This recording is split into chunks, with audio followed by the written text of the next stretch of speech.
Hello and welcome to the Xenothesis podcast. This episode 27, we're covering chapters 3 and 4 from part 1 low of book 2 Adulthood-Rites of Octavia Butler's Xenogenesis trilogy. My name is Richard Acton and I'm joined as always by my co-host Michael Glinkham. Hi everyone. Hello Michael. Hi. So, two quite large chapters this week. Yes. Some interesting stuff there. Yes, a lot of revelation of Lilith's situation is where they are, quite a lot of information about the perspective of like the silent, the communication between the Oankali. There's a lot of information in these chapters. All those sort of like mysteries that were set up in the previous book are slowly unraveling. We get a lot of the sort of the first-hand experience of some of the stuff that we're kind of left to wonder about from Lilith's perspective in the previous books. Yeah. And all from the perspective of a very young child, which also makes it quite interesting, right? Because Akin is what, 9 months by the end of this? Yeah, I mean, it doesn't feel like it though. It feels like he's already several years, or like a teenager or something. Yeah, but it seems to be like very intelligent as well as advanced in other ways. But yeah, I think, as I mentioned earlier, this book really is much, I would say, more interesting. How do I put this? The first book was super interesting, but after reading the first book, reading this one, it puts it in perspective that, wow, there's so much more information. It's much more alien-like, right? We can tell, we're told about all those experiences that the Oankali perceive, and all the perception and gene reading and stuff like that. But I just had this thought that, reading this book, if I read this book first before reading the previous one, I don't know. It just feels to me like you could read this book start reading this book without reading the first one. You know what I mean? Like, it feels like... Yeah, I think I see what you mean. And I think you could, but I think it makes it... having read the first one gives you much more of a kind of a hook into this perspective, right? It makes you much more invested in understanding some of this stuff.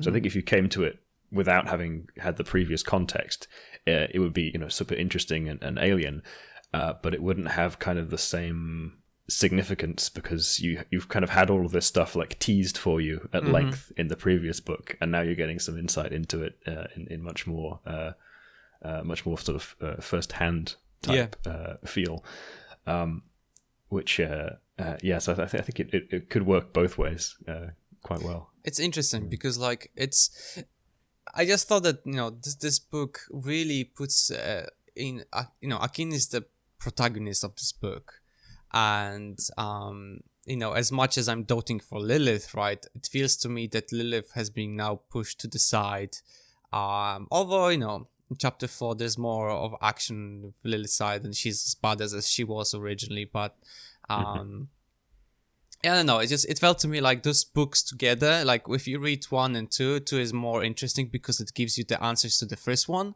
but if you would judge them like separate books, I think both of them are very, very on the same level, I would say. If you started reading from book 2, I think they're equal. There's equally interesting. They're equally interesting to each other. But if you're reading 1 by 2 is like, oh, I'm getting even more hooked about it.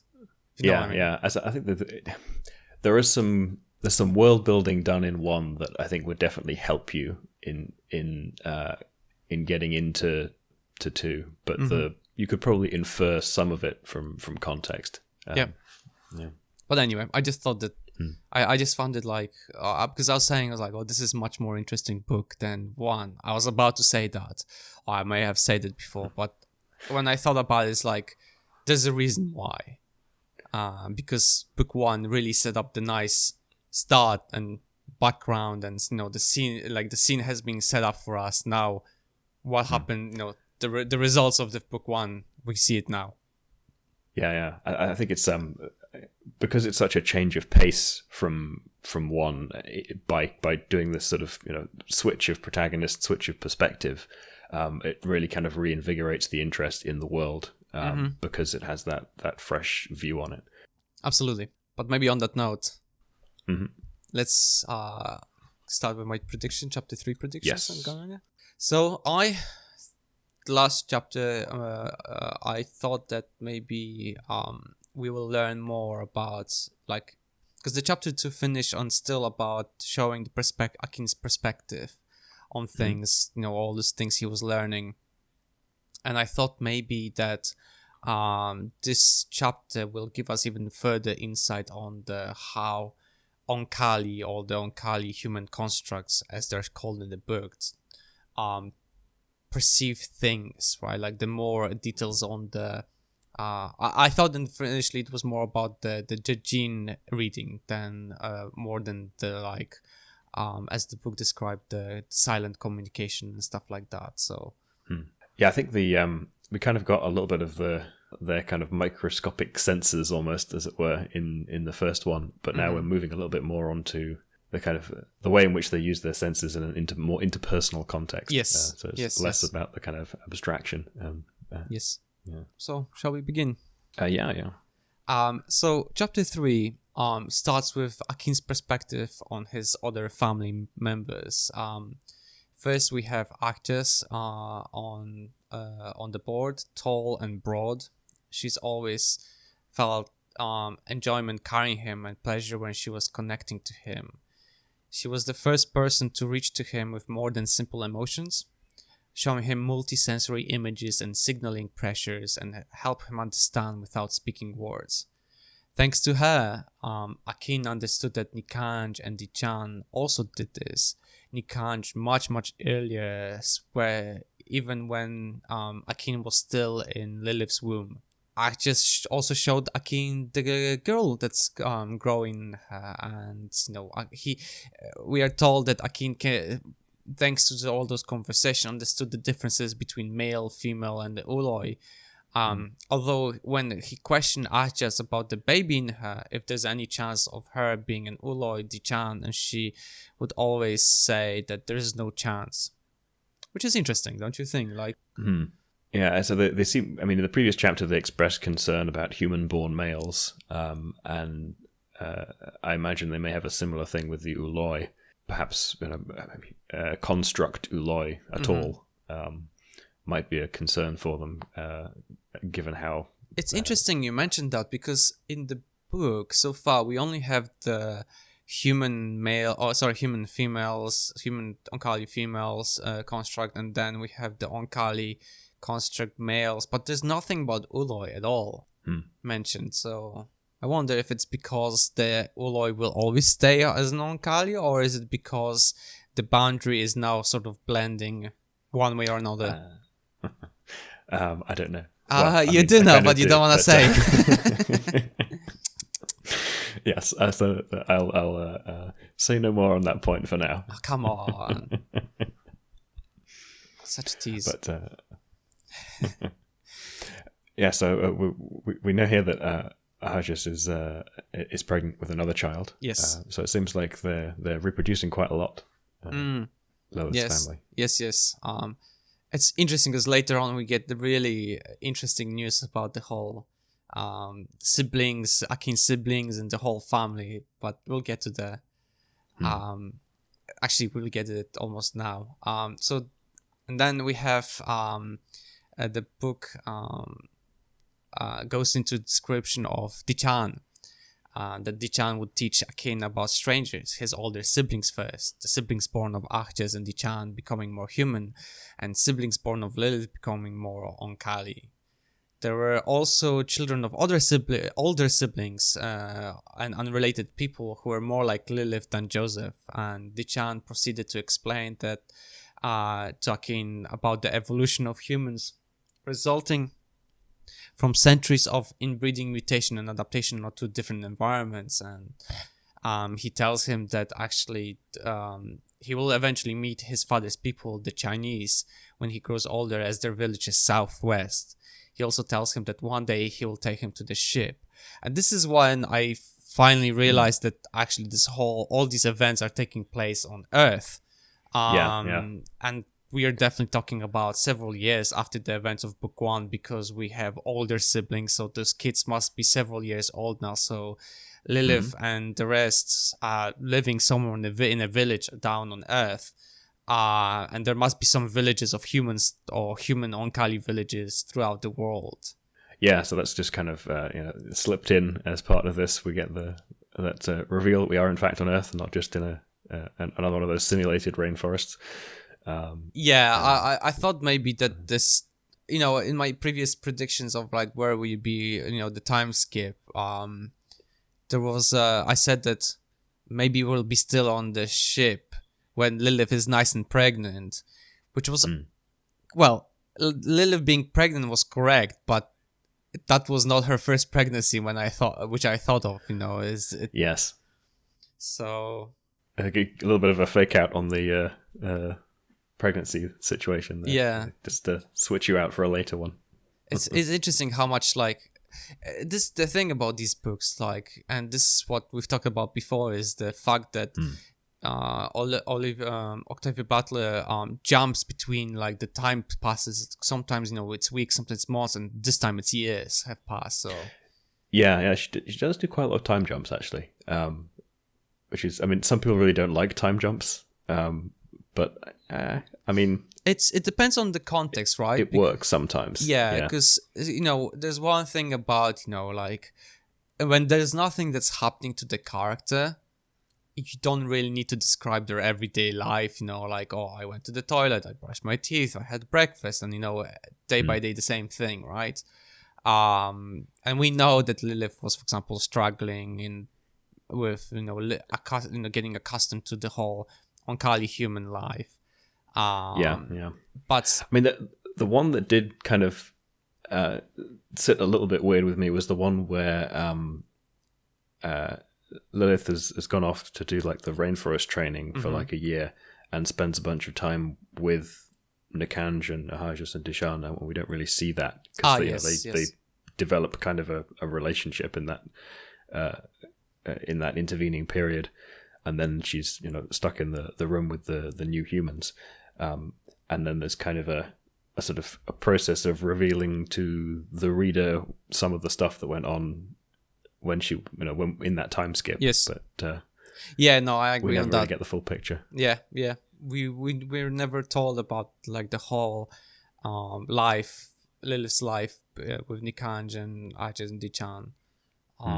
Which I think would be very interesting on how they get accustomed to each other, right? But yeah, I guess the way the author was describing this was more of Lilith was accepted into the family, and she is their family, and that's the end of the story, right?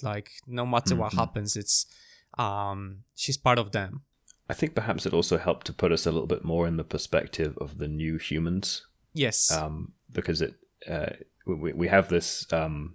It serves as a device to put a gap between the reader's experience of Lilith's experience with the Oankali, right? So we've had this year of time when we don't know what's been happening between her, and that gives us some distance, so we can see it from the perspective of the new humans. That this woman is kind of slightly alien to us as well as the aliens. Absolutely. So having thought that over now, I think maybe the time skip actually had a useful function. Well, yes, but I think sometimes that the lack of description of the time skips, because there were some chapters that we are uncertain whether it's few weeks or months have passed, right? Which were a bit confusing, and also considering the fact that Lilith, she couldn't tell really the time passing, right? And considering that her lifespan is now incredibly expanded. So it sort of showed that it didn't matter for her if there was a time skip, but time passes for her differently to normal humans. But it's still it's easier to put it in perspective how much time passed for everyone, right? It's easier to put it this way. But anyway, I just thought that it was interesting that finally it was revealed where exactly we are. Yeah. So the Oankali probably don't mark time quite as externally as we do. Yeah, they probably have some kind of ridiculously reliable circadian clock that they can just refer to at any time. Yeah, know what the time is. Possibly. For Yeah, but the thing is that measuring time is super important for us, and I think in any species, the measurement of time is crucial for in anything, like in any science development or culture development. It's crucial, right? Because when you think about it, this is a bit of tangent, but like every era of some sort, right, always has this like from this year blah blah blah 150 of this and this age, right, or something. Like for example, we have AD, BC, right? Most of the Muslim populations are using a different time. In Japan, for example, you have every emperor's like not only they're using AD BC, but also use emperor's life. So you have like the emperor blah blah, and you have like year 73 of emperor's reign or something, this particular. So every country or every nation, every population, every tribe, every community measures the time somehow, right? So I also imagine that the Oankali also have this, and any other species in the alien species in the universe would also measure their time in one way or another, because it helps to put perspective and it's important culturally, right? If you think about it, because it it unites the world and stuff like that, and the communities and stuff like that. So I don't know, it just puts me in perspective that like although the Oankali don't measure the time like as such, there has to be some sort of measurement. I mean, yeah, they must do to do some of the stuff that they do, but it does seem like we don't know a great deal about their kind of civilizational structure, right? I mean, the ability to kind of mark time in a unified fashion across like a nation state, I suppose, is that's important for like the effectiveness of an industrial economy, but they don't really seem to have an industrial economy. They have like some kind of a collective. I think of it as a collective hive mind, basically. Like they're all individual, but it's a hive mind, and because of the fact that it's a ship that is traveling through space, for thousands of years, maybe the measurement of time is not as important, because the life is just the length of the life is much slower, like longer. So the perception of time is much slower, I would say. And their organization seems to be almost more like eusocial insects or something, right? Yes. They have this kind of they're made up of individual sentient sort of soul members, and they have this ability to do higher level thought and decision making somewhat collectively, but their organization seems to be more biological, right? And ants don't need to keep time, or termites don't need to keep time to do the kind of engineering tasks that they do, despite the fact a termite mound it has some really astonishing engineering features for like cooling and so on, but it's just kind of self-organized, and it seems like Oankali society is kind of a bit like that. So maybe they don't need as rigorous a timekeeping setup as we do, because some of their collective activities are less artificial. I guess so, maybe. Yeah, hard to say. Yeah, I thought it was interesting. But back to the chapter, I guess. Dichaan tells us more about the ship. I think this one is also very interesting. Part of the book tells us more about what the ship is. Dichaan proceeds to describe the ship to Akin: a live, vast sphere made up of huge, still growing, many-sided plates like the shell of a turtle. There are Oankali that will never come to Earth or trade with humans. For now, they tend to the ship in the ways that requires a different physical form resembling a caterpillar.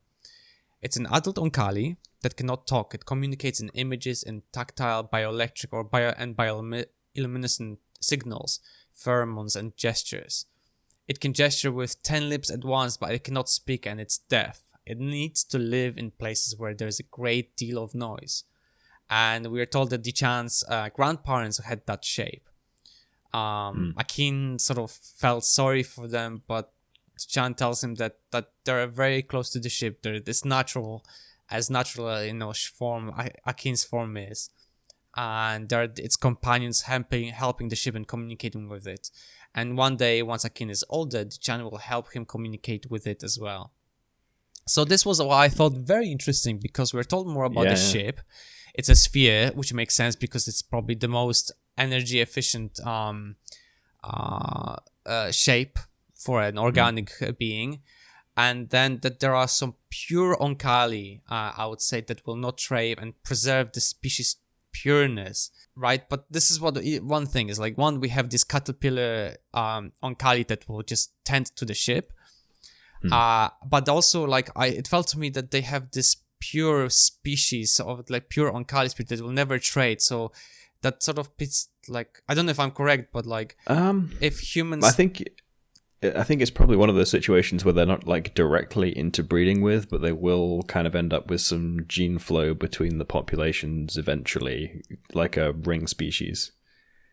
I mean, it's just the way it was described. It felt that, like, you know, there is this population of Oankali that is pure, that will never change, and then whilst the trading species doesn't have this privilege to have, you know, their own species preserved in one way or another. So okay, yeah, so I'm a little unclear on whether or not these are like sort of pure Oankali as such, or if such a thing still exists, because it seems like, I mean, they're related from what we got in the first book. Like all the Oankali, including the ship itself, are kind of related to one another and have a heritage going all the way back to their kind of first world. And there is kind of between basically all those populations, there is some degree of gene flow. But because of that whole like splitting into three populations, where there's the new ship that goes off, sort of sprouting from an existing ship. There's the existing ship that carries on, and then there's the new population that does the trade. And it seems like the existing ship still takes some of the like samples from the population that they're breeding with, but maybe doesn't make extensive use of them. So there's some kind of a preservation method to keep a fork that remains in the ancestral form, as it were, in case something doesn't work out in the new fork, as it were. And then you've got these two other forks where you've got the kind of more experimental version, which is the sort of heavily crossbreeding ones where they're producing a ship down on the planet eventually to leave, and then there's the sort of daughter ship that's going off with a mix of people from both populations. So you've got like three versions, right? You've got the conservative one, you've got like the experimental faction, and then you've got like the middle ground. All three that kind of go off from when they have an intersection with another population. So it seems like they have this sort of approach to managing the risk of integrating new genetics. So it might well be the same sort of within those individual forks, right? There are subpopulations like the creatures that the individuals that will tend to the ship. Presumably that's a critical function, right? That's a thing you really don't want, like new beta code in there that might screw something up, right? That's it's running the old true and tested stuff. Yeah, it's like airplanes running on DOS basically, and all the operating system is being still run on floppy disk because everybody's too scared to update anything. Yeah, I mean that may or may not actually be a good idea, but yeah, that general spirit, right? The keep it running on the thing that we know works. Exactly. So yeah, I just thought it was interesting part that we learned there's actually not just male and female and Uloi Oankali, but there's this fourth sort of, I think, the final form, maybe not gender, but a final form of Oankali that basically tends to the ship. And I think I don't know if this is the only other such caste, as it were, of Oankali. It seems like there might be others who are kind of specialized in their particular form to specific functions. I guess so. I mean, we've got these ship tenders, we've got the ship itself, we've got the more ordinary Oankali. I guess so. Maybe let's see. I mean, like, it's hard to tell at the moment because, like, even that those discs that the Oankali were using to travel around, those like slimes. At this point, it's hard to tell which was Oankali, which is not, because the genetic modifications, although they are used as tools, I feel like in the same time they're organic beings. So it might be like there's part of the collective society at the different sort of as you said, castes or levels, I would say. I mean, they're kind of like, they're part of the ecosystem in the sense that they're like symbiotic species that are kind of related in some sense. Like, I don't know, the commensal bacteria in our gut or whatever, right? They have a similar kind of relationship, and there may even be a little bit of gene exchange between those populations through various forms of lateral transfer, where, you know, some bacteria picks up a little bit of human DNA, or we integrate some little bit of DNA from them at some point, right? You get a little bit of that occasionally, and that same kind of relationship exists there. But it seems like there are not very many like fully sentient, intelligent Oankali castes beyond these ship tenders. I think is the kind of fully Oankali still sort of capable of their normal reproduction, but also having a specialized function. I guess also the fact that the new caste is being born, basically the human Oankali construct caste in a way, which will also be separated in probably different forms, but like the ship creators, you know, there was to stay on Earth and that will travel further in the space, but I guess it's a later stage. We will maybe be told about this. I mean, maybe there'll be new specialisms to which this the new possibilities from human interbreeding might be suitable for. So who knows? Who knows? But yeah, back to the chapter. This constant talk of, you know, people telling Akin they will show him or he do something together with Akin later really frustrates him. You know, his intelligence and his aptitude to learning is accelerating, I would say, and he wants to learn more, but maybe considering his age, it's still unreasonable to do certain things. Yeah, he seems pretty voraciously curious about more or less everything. Yeah, and frustrated by the fact that people are not sort of satisfying his curiosity as much as he wants. Willing to say, yeah, true. But we're introduced a new person. We're introduced to Margit. Is that correct pronunciation, Margit? I believe so, yeah. One of his older sisters. She was 6 years old, too small to carry him, but still would try or sometimes carry him on her back. She did not have the sensory tentacles like her Oankali-born sisters, so she was the human-born, so it's Lilith's daughter.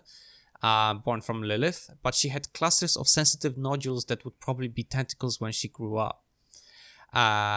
When she grows up, and she could match some of these to the smooth, invisible sensory patches on his skin, and the two of them could exchange images and emotions as well as words. She could teach him.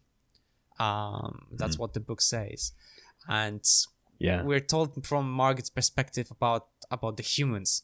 So Margit warns Akin about his perception. She noticed that Akin sometimes doesn't use his vision. Specifically, his eyes do not track, even though he should, because humans expect to be looked at when you talk to them. It makes Margit very mad because some humans will ignore you because they think you're ignoring them, and warns him that just wait until you get past the stage when they try to talk stupid to you. It makes her mad and she isn't sure which is worse, the ones that cringe when she touches them, or they pretend it's alright but cringe inside. And Akin should be... So this is it's quite an interesting feature that they have. There's a couple of things I just wanted to kind of pull out there. That we have these like more Oankali-like or more human-like children. Yes, and the fact is as they're initially born, right? But then they have the potential to go more the other way after their metamorphoses. Yes, so in the book tells us a bit later, I think, that that's exactly what happens. The Oankali-born constructs are more Oankali-like, but potentially changed towards more human-like when they undergo metamorphosis, and vice versa. The humans born from humans, the human Oankali construct born from humans, have this tendency to become more Oankali-like when they grow up. So it's interesting that there's this sort of like reverse. I mean, presumably it's for ease of gestation by the respective species, right? Potentially. You have an initial development that's more like the native version, as it were, than change subsequently. But this is this whole thing of being able to exchange information. information directly, right? This almost like not quite telepathic, but sort of like that, this ability to just transmit like images and feelings to one another. That's a super interesting capability. And the fact is that Akin, there are some light-sensitive patches on his body that he can observe the environment without even looking or using his eyes. It's fantastic. Like, it's incredible. I mean, that's an interesting one because it's like getting like good visual acuity requires lensing. Right, this is one of the universals that you see in evolution crop up over and over again. Absolutely. Right? The eye has evolved several times independently, specifically because like getting a clean, focused image of your environment, it's like in order to do that, you need to have something that resembles an eye.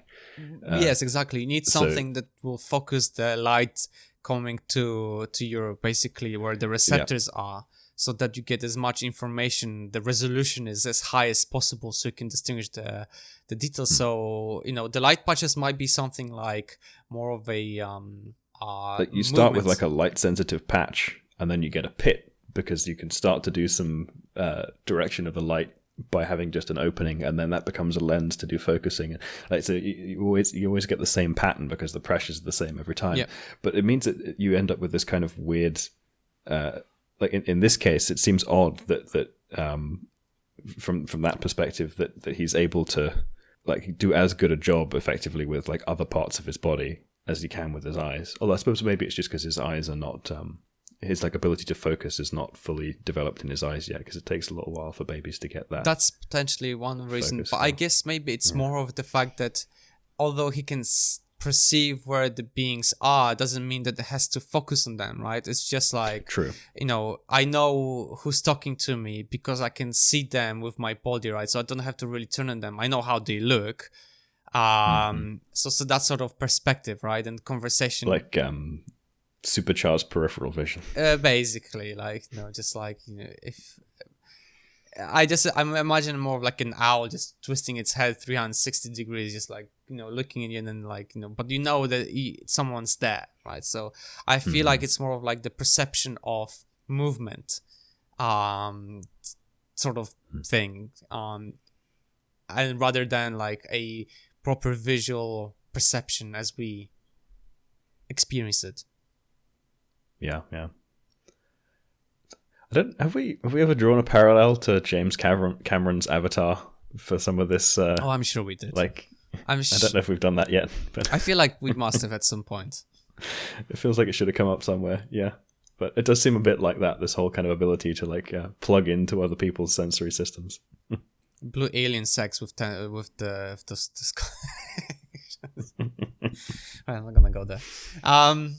So yeah, like we're told about Margit that she has these patches of like nodules on her body, and her body is a bit gray, and that's what makes people makes people more talk about her all the time. Like she as humans describe her, she's gray and warty, and that's because of her sensory modules and because of her sensitive, like the extra sensory perceptions.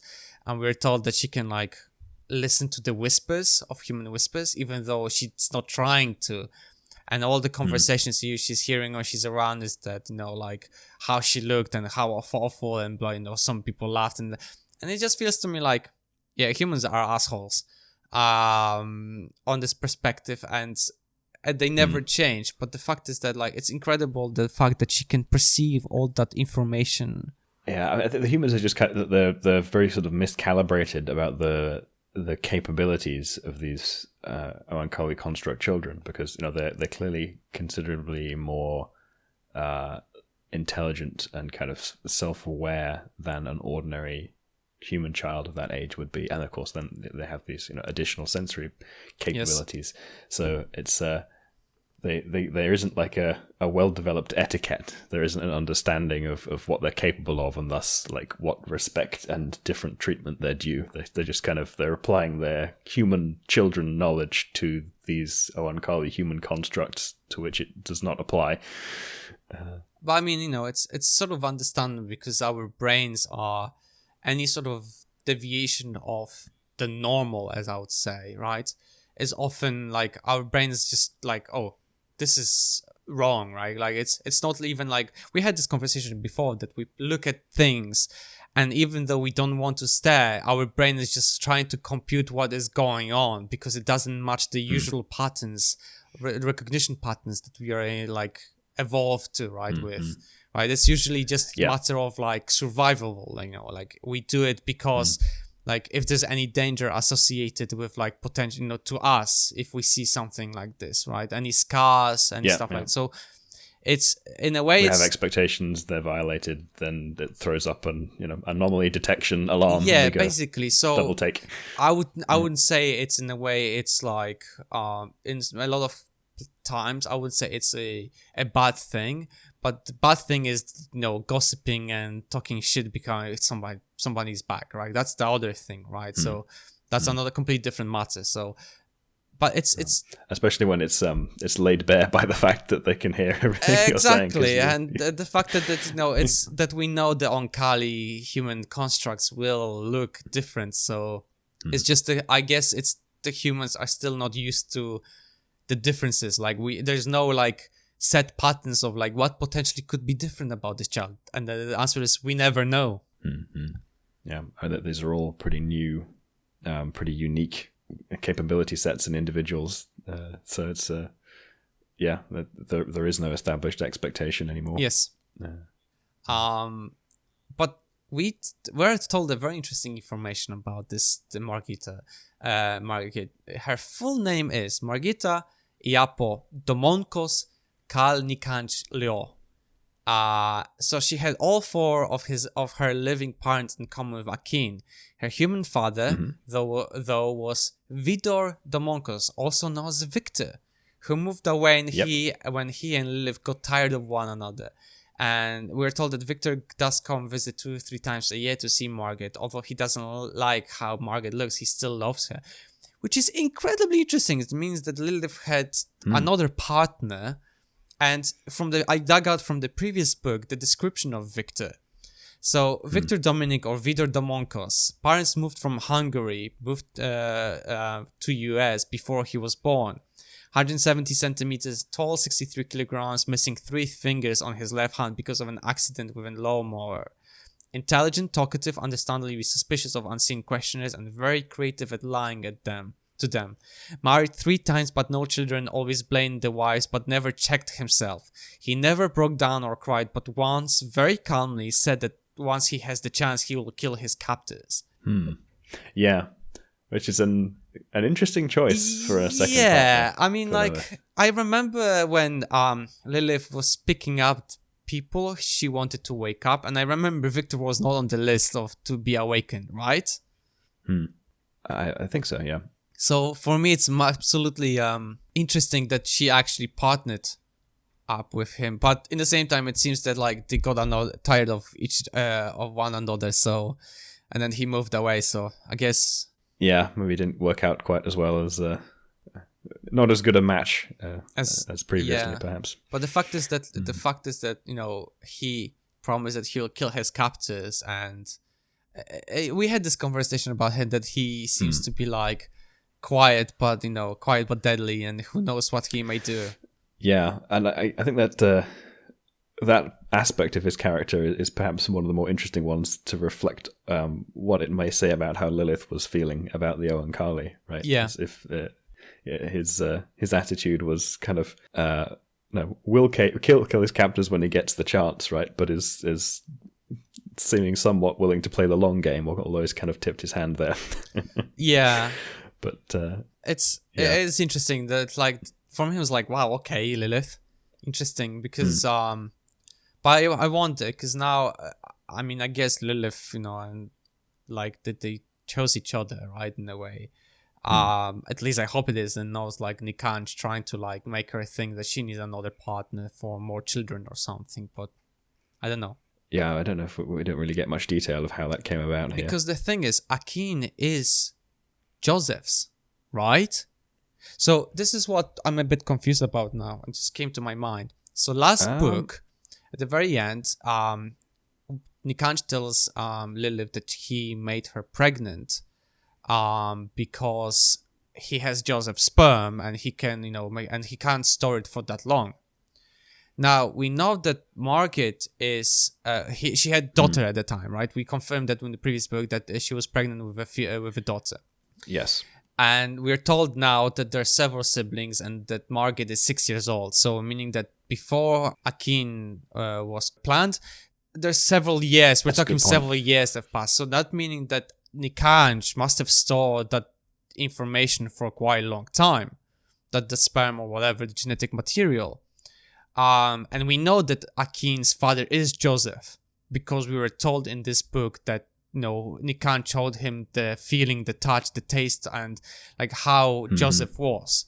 So yeah, we got that in the last chapter. So I feel like either Nikan lied to Lilith, or that like the fact that he can store that information is actually much more like the genetic material is much more longer than we that he meant to, or we extrapolated from that conversation.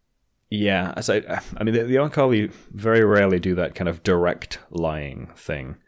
So I'm guessing that he kind of misled her in that maybe preserving the sperm's a problem, but preserving a fertilized egg is not. Maybe the use of like I can't do it for long is a how long is that actually in Oankali terms? Yeah, right? It might well mean a considerably longer period of time than is indicated by its use in that context. Yeah, it could have been like he can't put it for long, but in the Oankali perspective, it's like years or decades, right? Whereas we thought it might be weeks or something, right? So. But yeah, I mean, it may also just be, the Octavia changed her mind about how exactly she wanted this to play out in the new book and had to retcon a couple of little tweaks. Maybe. But, it was open enough that you could probably work that in. Potentially. It could be the fact that, as you said, maybe Nikanj kept, kept some of the sperm or the fertilized eggs somewhere and, preserve them for longer, right? Stop their development. And then when he finally decided to give Lilith a boy, he then allowed for the, implanted in Lilith and then allowed her to get, to develop the embryo. I don't know, but it just feels like there is a bit of this gap in there that I feel like that is not explained well in here. Yeah, that is left a little bit open to interpretation. Yeah. But let's finish off the chapter, I guess, because it's the really end of the chapter 3. So Akin asks if he could meet Vidor, but Margit tells him that he doesn't like being probed and he allowed it only once to her. He can be dangerous as all of the other humans, and that's when Margit sent Akin a complex image. Humans were compelling, seductive, deadly contradictions. But Akin didn't understand, so Margit told him to speak to Nikanj or Lilith, and the chapter ends with Margit pointing out that Akin is getting heavy and hopefully he'll walk by himself soon. She then returned him to Lilith, who fed him some solid food now, but although he preferred nursing, he didn't want to grow up old enough to stop nursing. And that's where the chapter ends. Who doesn't love boobies? That's Yep. There we go. That's an interesting way of putting it, but very direct and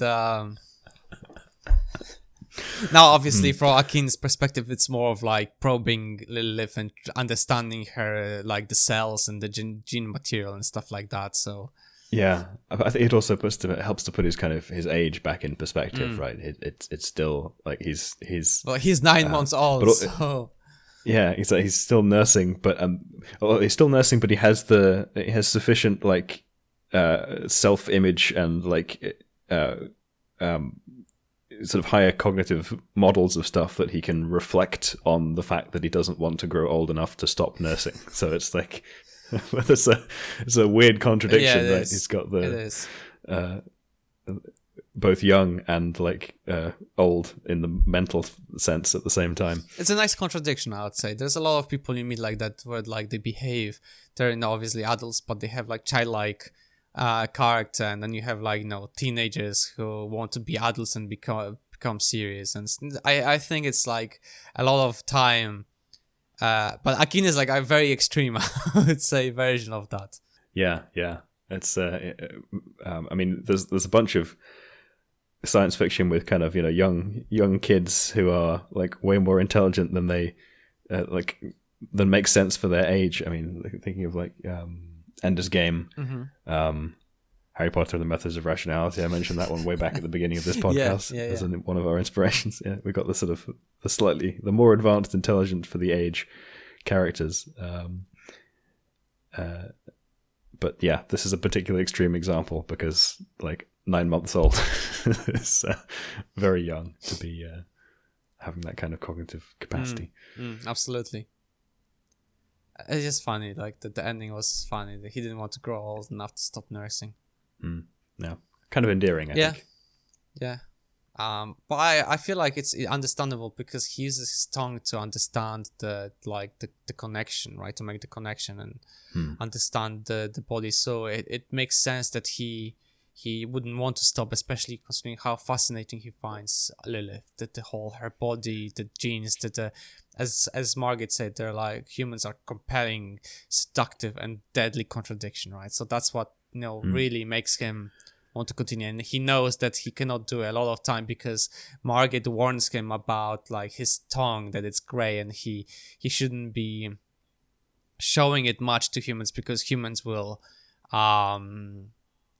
will feel uncomfortable about it. He looks human enough at the moment, so he shouldn't make them more concerned that's than necessary.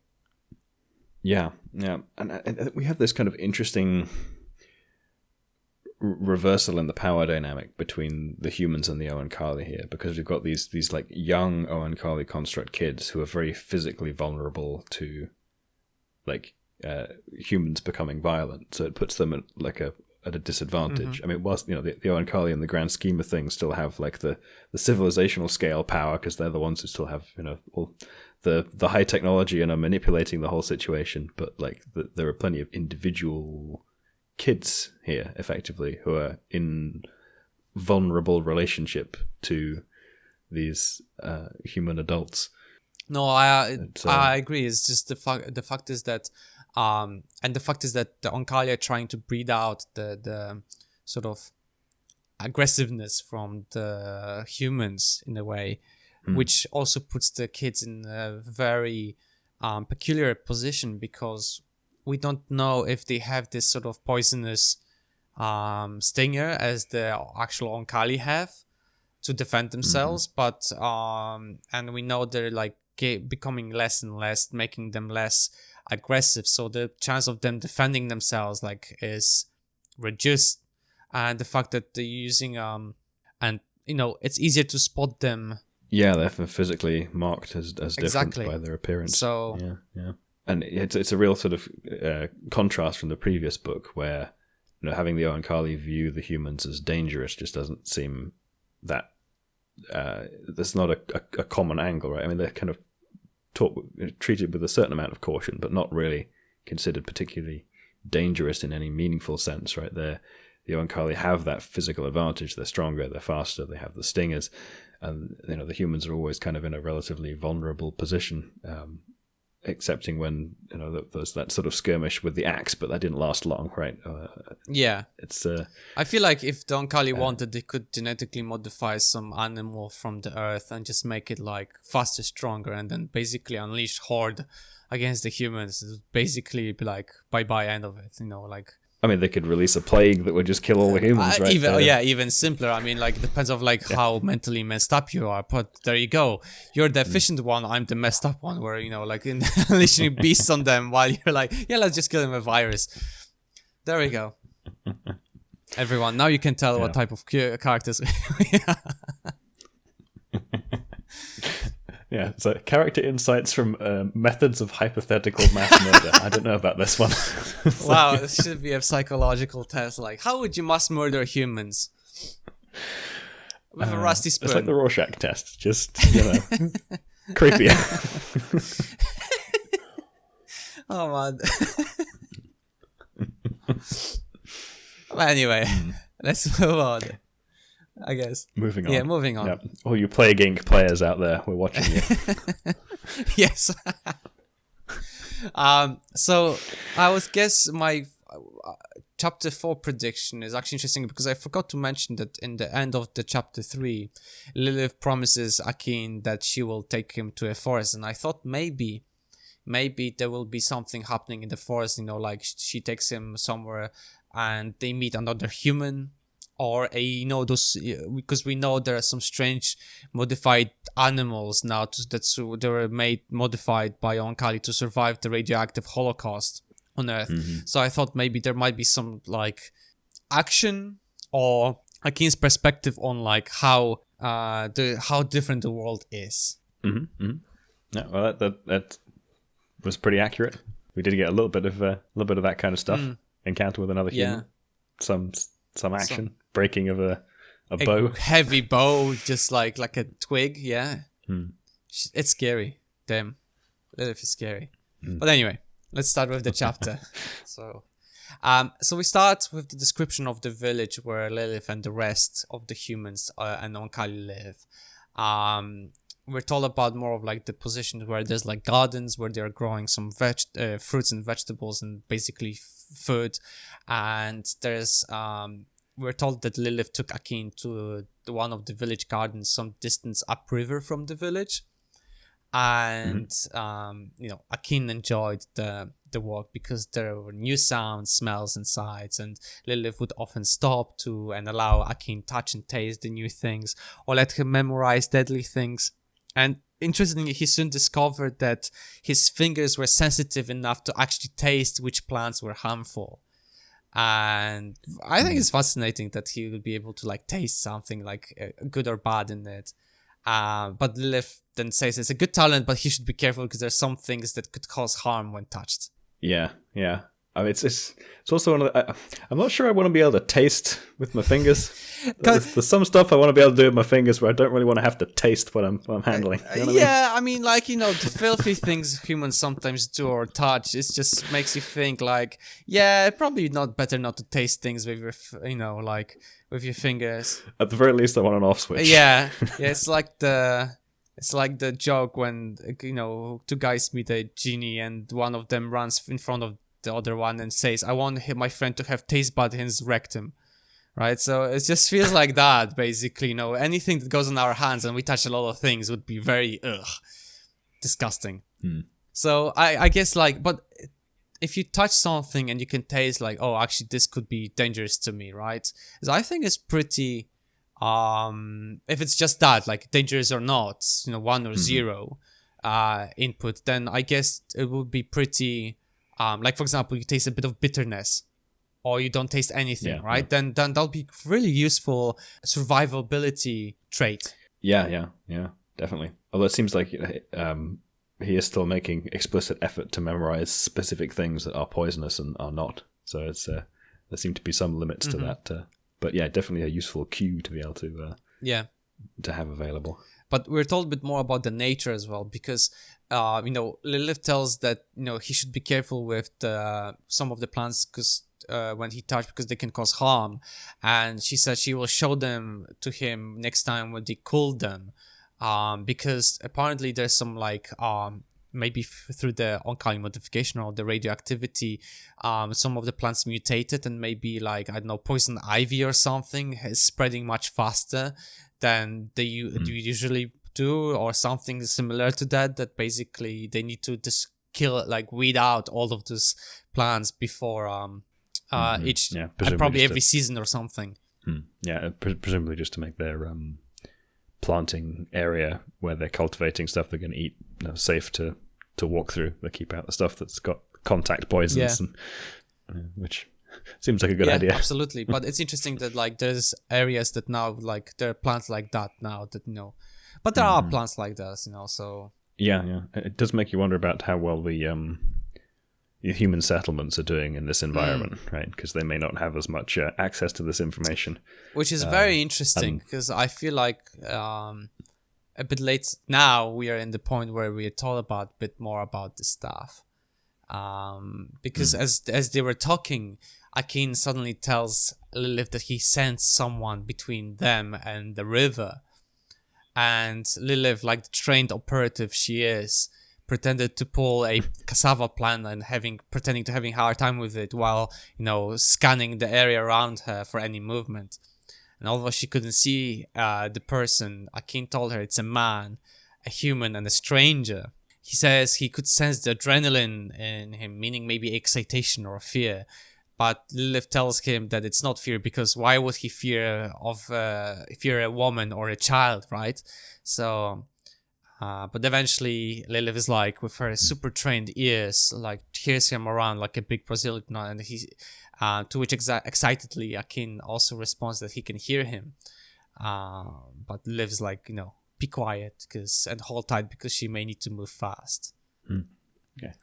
It's interesting that the Brazil tree survived in this. Well, maybe they reintroduced it. Potentially reintroduced it, because actually later on we're told more about different plants. So this I think there's like some mutations, some probably preserved because of their usefulness, I guess. So the Brazil tree has a fairly fragile ecology that depends on an orchid, a bee, and a small mammal called an agouti. Wait, you described this before. We had this conversation before, right? Mm-hmm. Yeah, I've mentioned this before. Yeah, so it's interesting that there's this ecosystem still exists, unless it was made, the tree was more resilient or easier to pollinate and spread. I mean, there are I think there's like a couple of different possible bee and orchid species that can do that pollinating bit, but like there might be something else that may be able to eat them, but like mostly agoutis for breaking into the shells. But yeah, it's a pretty fragile ecology, so unless the Oankali preserved that, I'm wondering how well it will have done, having survived like major climate change and so on resulting from the nuclear war. But I feel like nature is more resistant to things and more resilient than we give it credit. So yeah, well, I mean, like it's good at coming back, but like stuff often gets kind of reset, right? The mass extinction events. Absolutely. Like you get a major reduction in diversity because of stuff like that, right? You get like a brittle set of connections between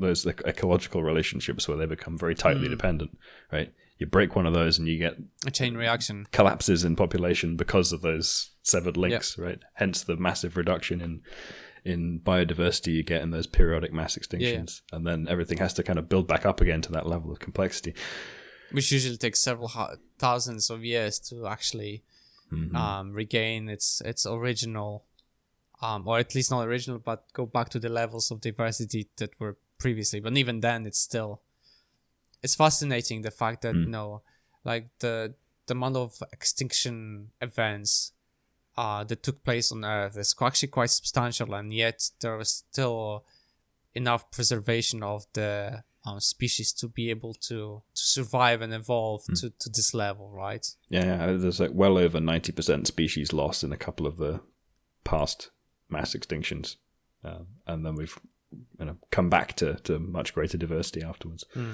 So. Fascinating.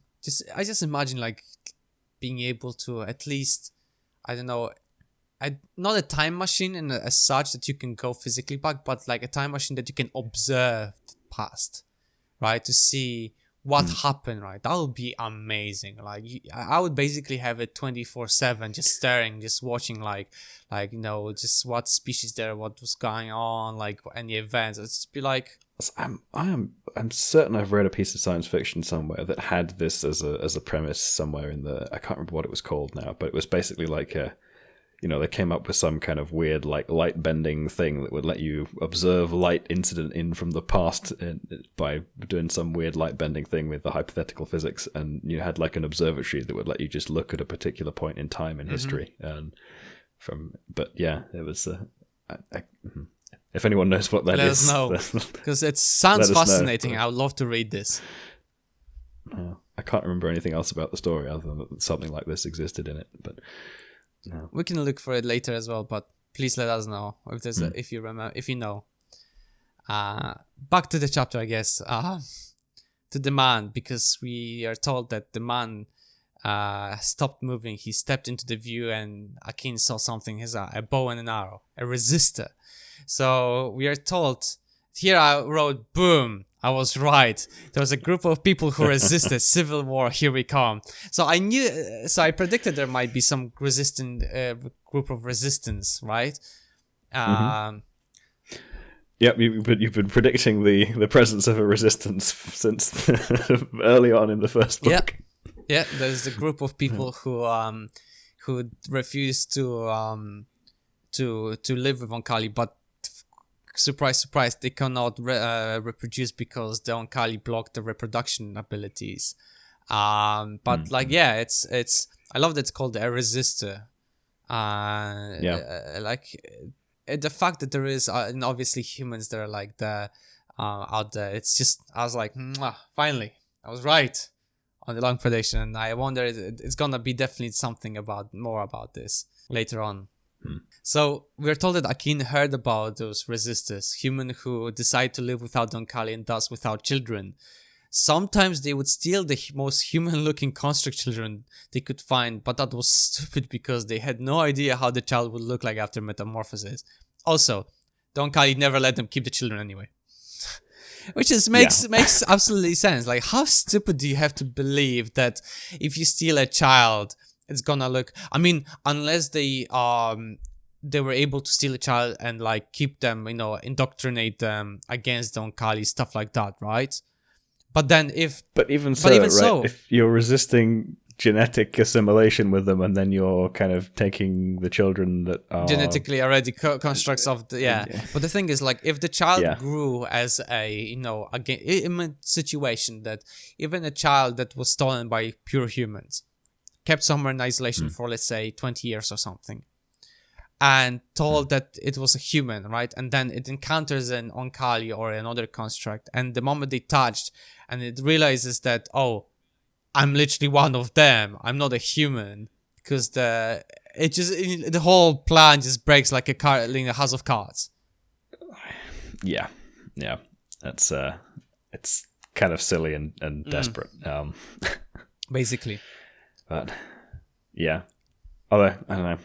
I can still see this happening. Oh yeah, 100%. This is there's no chance. Like, if it's anything, even if we talk about country invading another country, it'll always happen. Like, the stuff like this, there's always going to be a resistance, and there's always going to be something like this. In some cases, it's more fruitful than the other, but in this particular case, the Oankali made humans infertile unless they're with Oankali. So there's no bloody chance that they will ever have it on a child, unless a miracle. Yep. Yeah, it's an interesting one, because it's one of those situations where I can see what like from just in experience with the way things work in human societies, right? This would happen, but I still can't get my head into the mind space of someone who decides to play it this way, because it doesn't. It makes no sense. I mean, unless they are because in the previous book we are told there Lilith advises Dichaan to make sure that they don't tell the humans that they can't have children, right? The humans, I think, they're unaware. She suggested that to let them go, but make it in a way that those who come back, are always welcome, but like they do it from their own decision and not because they were coerced, because otherwise they will be slaughtered, right? So this is, I think, very important, crucial distinguishing in this case, is because some of probably those humans are not aware, or a few years past, they're probably aware now that there's something wrong, that people are trying to have children and they can't have them. And they can't, yeah. But it's if you're in the position where you know that you can't, or you have inferred from the fact that no one seems to be able to have kids that you can't have kids with humans, then it's like you're faced with the choice between either deciding not to have kids or deciding to compromise on your principle of interbreeding with the Oankali to have kids. The having the middle ground of denying that's in fact what you're doing is just like what's the point, right? Absolutely. So yeah, it's interesting. it's an interesting aspect, but that there is always going to be some sort of resistance from the people who always want to go back to the good old times, but the good old times never existed. It's always the same crap. It's just different time, different things associated with that particular age. But anyway, that's a bit of a rant on the side. Rosy retrospection. Yes, exactly. Lilith then proceeds to confront the man, telling him that English is the only human spoken language here in the village. It comforted Akin that she neither sounded or smelled frightened. It helped to diminish his own fear. The man said he heard her speaking to someone, so Lilith warned Akin to hold tight because the rodeo might get wild. And Akin was wishing, holding too desperately to Lilith, with his feet in the hands, wishing he was stronger. Lilith continues to keep talking to the man, telling him that the village isn't far away and he's welcome there as it's going to rain soon and there's food. But the man then asked angrily with whom she was speaking, so Lilith is like, yeah, my son on my back. And that's when the man picked at Akin, and Akin also his curiosity overwhelmed the fear, and he's like, oh, who's that? And this is what the book describes from the man looked like. The man was shirtless, black-haired, clean-shaven, and stocky. His hair was long and hung down his back. He had cut it off in a straight line across his forehead, so he had this weird fringe. Something about him reminded Akin of the picture he had seen of Joseph. The man's eyes were narrow like Joseph's, but his skin was almost as brown as Lilith.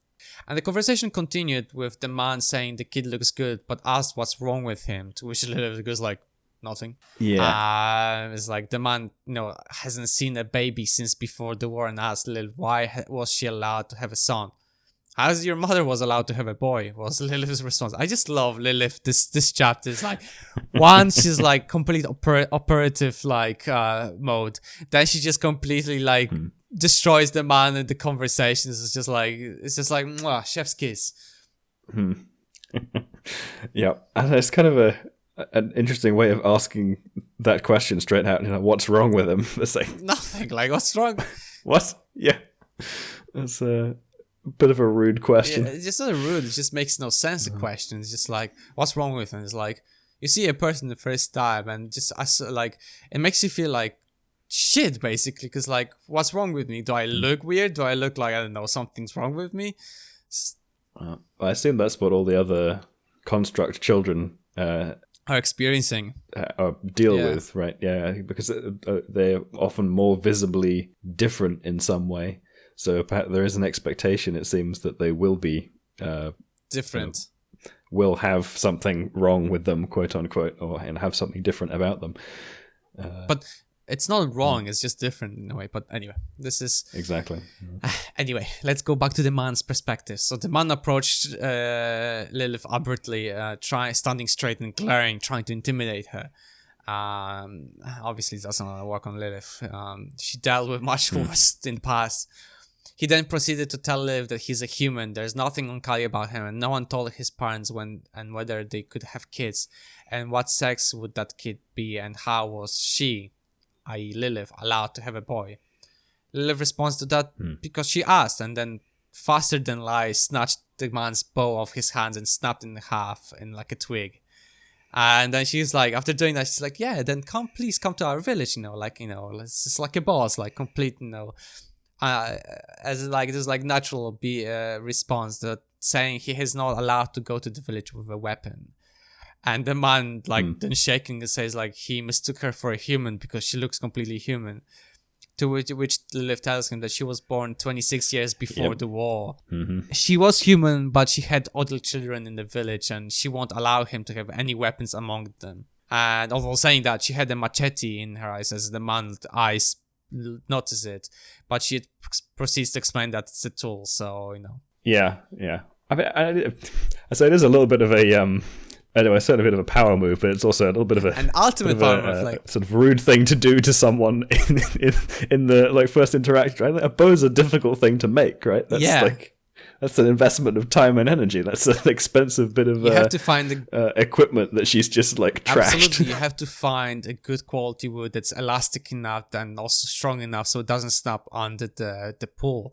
You have to find good source of like good type of glue, possibly from like cooking like fish or some animal like skin to get that collagen glue, what's usually what you used to making bows. Then you have to find, weave a string strong enough so that it doesn't snap under pressure. So it is a quite substantial time involvement and skill to create such thing. And this is what the man is like. Though when she explains to her, like she explains to him like, oh, there's no weapons, the man next door doesn't believe her that she's human because that was a heavy bow and no human should be able to take it away from him, especially a woman, and break it. That's the way. A heavy bow indicates like we're talking about a bow that has probably at least 60 pounds of power, force, pressure, I don't know, power. I think it's like pull power, right?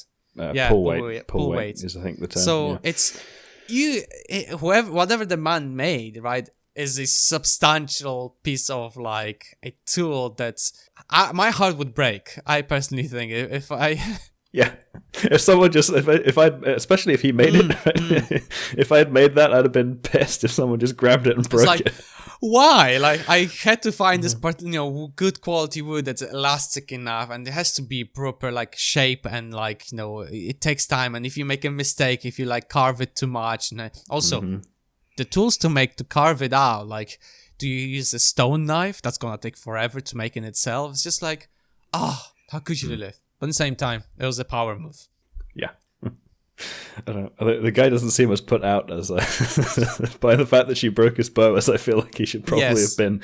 But I don't know. I think he's probably just too scared of the fact that she just did that so fast that he didn't even have time to respond. That he's And this is another power move here in the book. Akin watched Lilith ignore the man and just proceed to collect the food that she originally was planning, and then tell him that it's good that he's here because the two of them will be able to carry more food to the village. And it's just like, wow, like this is absolute complete destruction of the man has no standing at this point. Like he's been completely decimated at this interaction.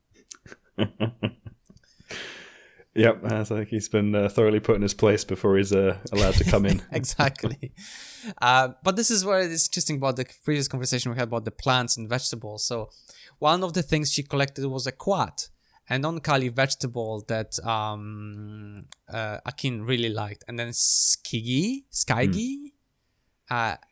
I'm not sure how you a pronounce plant it. that Oankali made from a war-mutated earth plant, and it had a taste and texture of a flesh of an extinct animal, the pig.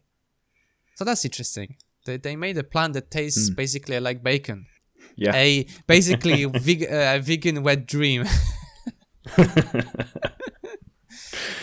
I mean, it's kind of like the holy grail of the whole fake meat or like lab grown meat industry, right? Would be to have a plant that tastes like bacon. Oh my god, yes! The stock price for this company would like skyrocket overnight. Just I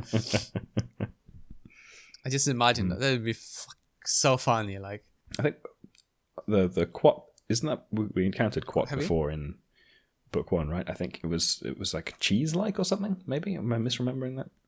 I remember it being a thing in one of the Oankali foods in the.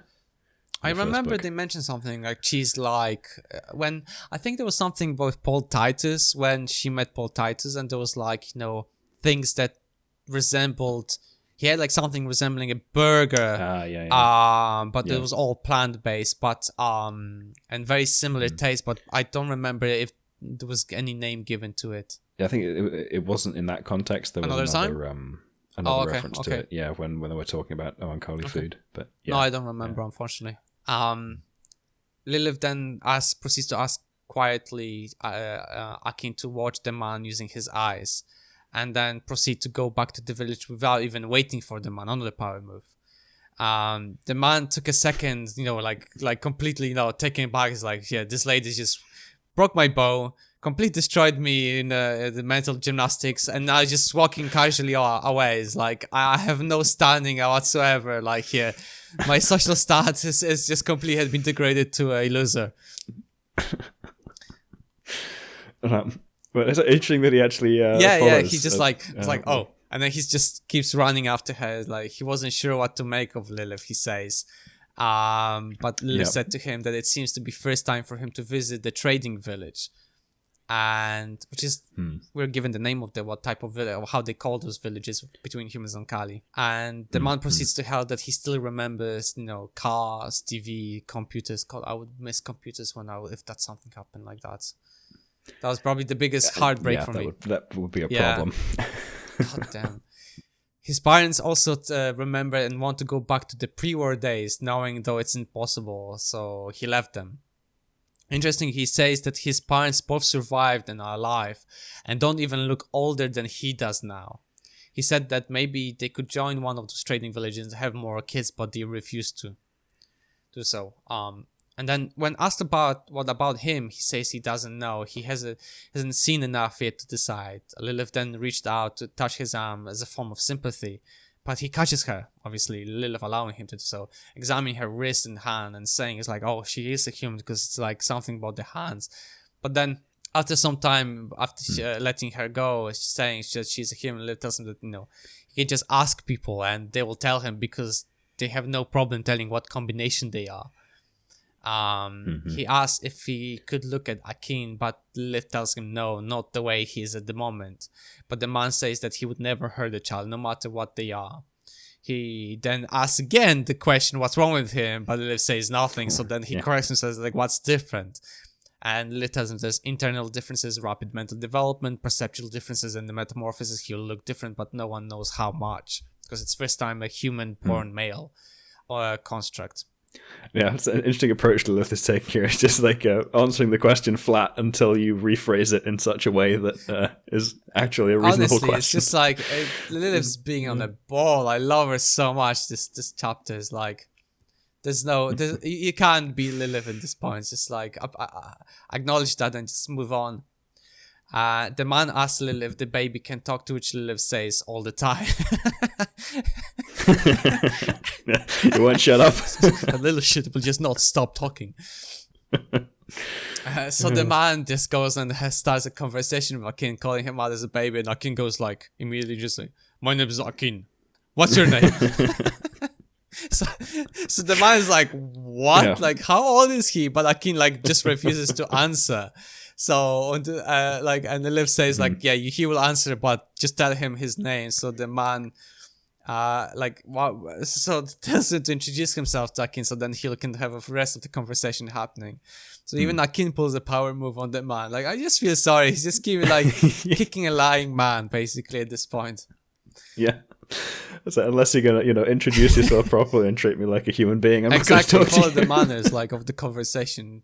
Yep. No. So I'm feeling the general disorientation. No, at this point, I think the man is like, what is happening in this life? Like, what is my life at this point? So while this conversation was happening, Akin was like observing the human. So we're told more about like how he looks, and we know that like we're told there's some jagged scar on his shoulder. He has a missing small toe in his right foot, and that he has other body scars. So the man must have survived quite a lot without had to I guess experience a lot to survive without the Oankali help, because Akin thinks like, oh yeah, Nikanj would never allow things like this happen to any of the humans. Yeah. And I say, I imagine if you get injured when you have an Uloi nearby, then you heal without scars. Yeah. So oh, I lost my hand, such a shame, and then it's just like, just grows it back.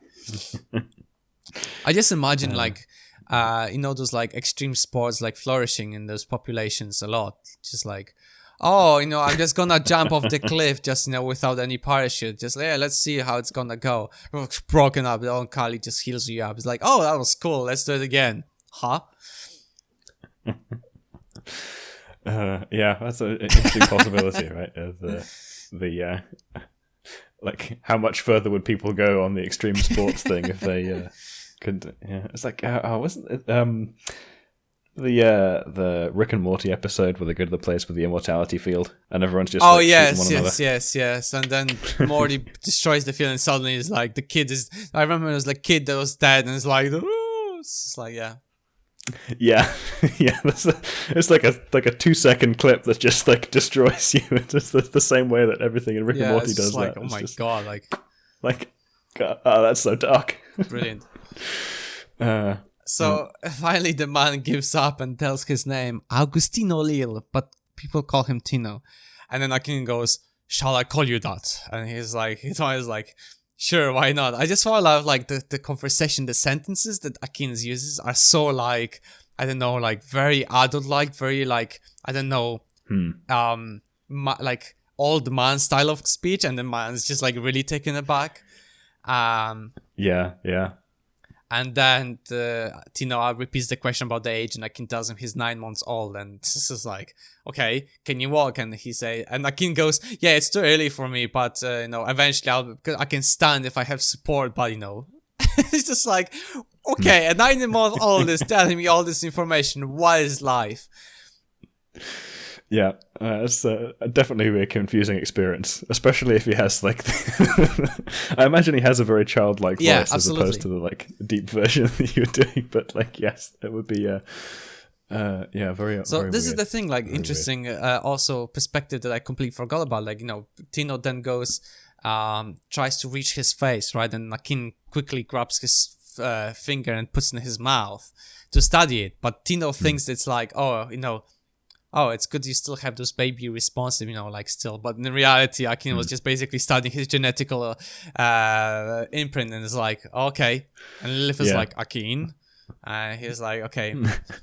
So Akin just stops because but it frustrates him that he wanted to study the human more thoroughly.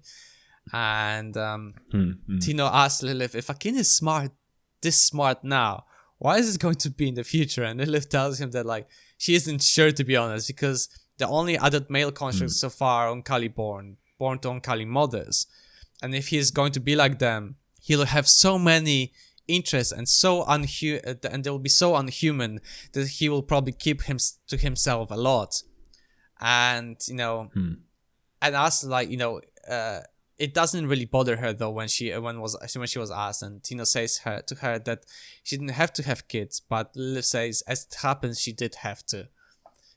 She had 2 construct kids by the time she was brought down from the ship, so we already know how many kids there were. And she never had the chance to run away and try to bring the good old days back. The man said nothing. If he stayed long enough, he would learn that Lilith had these flares of bitterness sometimes. So we're talking a bit more about Lilith, that she had this bitterness flares, and they never affected her behavior, although they frightened people around Lilith. Sometimes she would be like, she would go out to a forest for several days without any notice. And Margit said to Akin that there is something trying to get out, something terrible in Lilith. And if there's something on the verge of surfacing, Lilith would just go alone to the forest and stay by herself for a few days. Initially, Akin's older sister said that they used to worry that she would leave and never come back.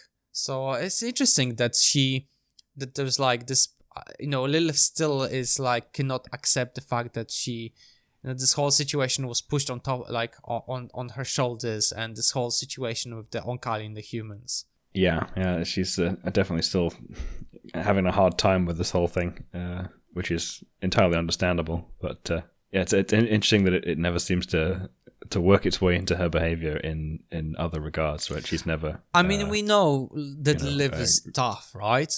She was always like, a lot of things never like surface over her like, a fish in the water, right? She things would happen, but she would still power through it, so... And she was very effective at kind of...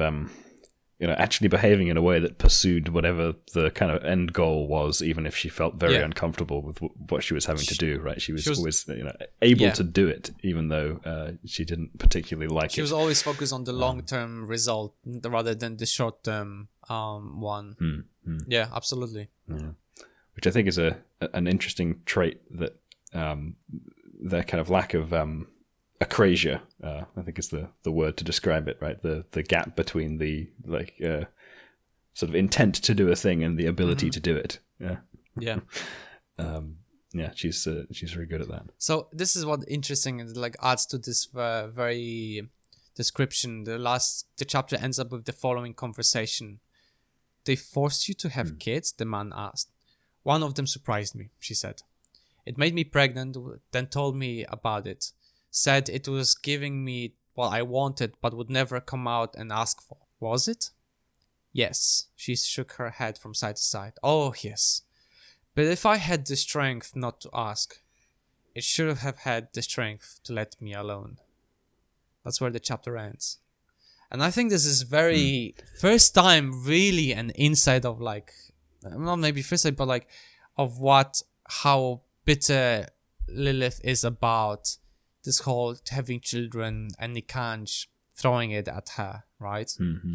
Yeah, and I think it relates back to what I was just saying about Akrasia. That this like Lilith has this very like strong ability to do what she like intellectually decides is the thing that she should be doing, which is in this case not having children, but that may well be kind of out of alignment with viscerally how she feels. Right, so she's still able to sort of overpower the visceral feeling, as it were. But that I think is that's what makes her particularly suited to this role that the Oankali put her in, but also makes her quite different from them. It makes it a little bit trickier for them to understand her sometimes, because I feel like they have. I think I've talked about this before. This idea I think of them being kind of more closely aligned with their like intellectual intent and their biological intent. Right, they very much have those two things sort of in concert, and we humans even now, let alone in this situation, are kind of like somewhat misaligned between those two things, because we live in an environment that's very different from where our sort of sensory intuitions, as it were calibrated. Right, the whole super stimuli problem that we face in the modern world of Mars bars and it's stuff that's got like a high fat, sugar, salt content, right? You can hijack all of the stuff that was calibrated to work well in the ancestral environment and make it do stuff that does not. Yeah, right. That same situation is kind of present here, right? But the ability to handle that difference well is what Lilith has, but the lack of that difference is, I think, what the Oankali have, because they're able to sort of plastically alter their biology. They just move what they kind of they move their biological incentives to be in line with their intellectual ones, and they don't have to deal with the Akrasia. So it's a different set of challenges for them. So understanding people who have that difference, I think, is alien to them. Yeah. No, I understand. Yeah, absolutely. You're absolutely right. It's interesting. I think we're given a lot of perspective on like the Oankali, that there's another Oankali cast in a way, like the version of Oankali that takes care of the ship. I just imagine more of like being like a very thick-skinned caterpillar that basically just walks around the surface of the ship and that just sort of like tends to any problems or like detects any like issues to heal it or something, or stimulate the ship to put more resources of recovering in this area. And then imagine, did they explicitly say if that Oankali type is can like expose itself to hard vacuum? No, they didn't say anything. No. But like it's interesting that they we are told about this, and we're told about like there's more about we're told more about the Lilith's family, how the human Oankali constructs live like. These two chapters were really packed with a lot of information to think about, right? And that the existence of resistance and confirmation that there is population of humans that are fighting back. Well, fighting is maybe a strong word, but they are resisting this whole idea. Yeah, and there seem to be a variety of different human enclaves with different like language speaking groups. So there's a Chinese village and an English speaking village. So it feels like that there is still some cultural separation in a way, right? But it's on a scale that's much, much smaller. We're not told like how Yeah, much yeah. we're separated, because I know there's a safe like haven, let's say, on Earth. There's a region where the radioactivity hasn't affected that much, so maybe they're all within that I think region. it may. Yeah, I'm not sure how far they're spread. I forget exactly. But we learned from the fact that Lilith was okay in South America, that persisted for quite a while, and so I think one of the least affected areas was apparently the rainforests in that region. So perhaps that's why they're back there. Potentially, yeah. It was really full of information, interesting 2 chapters, and I think the next one is gonna give us even more information about, like, this is my prediction for the next chapter, is that, like, they go back to the village and we're told more about, like, the humans than the Oankali that live there. Like, I bet there's gonna be something interesting more about the family. Maybe we meet more of the family members, or maybe we meet to the trading village, the trading village, one where Lilith lives, and we're told more of like who lives in there, like Lilith's other family members, like the other daughters and other children, maybe even some old of the old humans that we were introduced in chapter 1, book 1, sorry. Yeah. Okay. Right. Well, I look forward to resolving your predictions. Oh, God, you're so good at this. Like, you just keep your mouth shut. I'll be like vomiting out all the information at you at this point if we swap the roles.